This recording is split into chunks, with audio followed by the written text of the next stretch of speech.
It's Brainwash with Dr. Tom and Vocal Chords with Peggy Hustad. Peggy has selected 20 influence songs for us today. Peggy, how'd you come up with your list? Well, it was kind of a long process, but I really had a lot of fun because a lot of times I'm very practical and goal-oriented, and I don't let myself think about music that much if I'm busy doing work.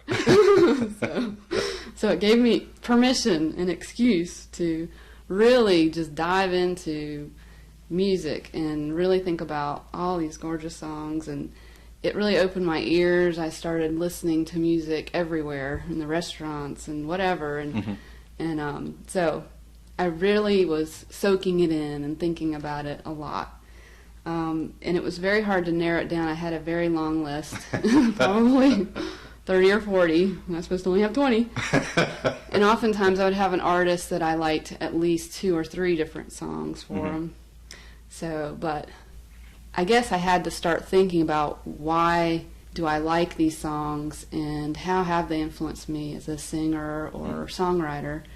Because I couldn't think of it just as a singer. I'm also a songwriter, so I had to think about both. So I think it was things like if the person made me want to sing like them, you know, I actually really wanted to copy their style. That was a big one. And if they opened up a genre to me that I hadn't really thought of, that I wasn't, you know, very knowledgeable about, that really affected me.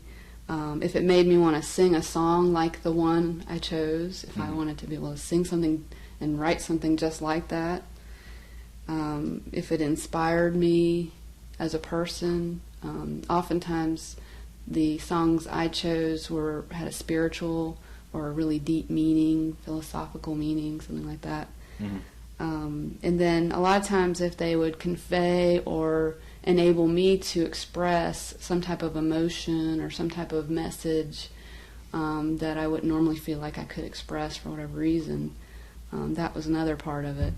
It's kind of saying something for you, you know, that you really want to say. So I thought that was sort of the reasons I chose the final 20. But it really did make me think a lot about how many gorgeous songs there are, how many really neat songs there are out there, and, you know, I really looked at the lyrics a lot more closely and the melody a lot more closely, the production quality a lot more closely because of this exercise. So I really like that. Well, how about onto the list, Aretha Franklin Respect. What you want, baby, I got it. What you need, well, you know I got it. All I'm asking is for respect. Okay, she's got to be the best vocalist on my list. No way. Just in terms of versatility and power and emotion and energy, and she's not one of these people who just hits the note and, you know, she's all over the place. You know, she'll do all kinds of extra inflections and extra ooh and ah and just a little and whatever. And so I really like that. So we could just stop right here, right? Just have Aretha and be done with it? Well, since she is the best, I guess so. And I love the song I chose, Respect, because every time you ever hear that song in a public place, usually like a party or something like that, I don't know if you noticed that every woman will stop what they're doing and start singing. So it's unofficial woman's anthem of power, you know. And at that time, there weren't that many, as far as I can remember, that many songs that were expressing, you know, I have rights to, you know, I need to be respected too, and, you know, I bring something to the relationship too, and things like that. You know, I think of things more like, I love him, I love him, I love him, and where I go he'll follow. You know, that kind of thing.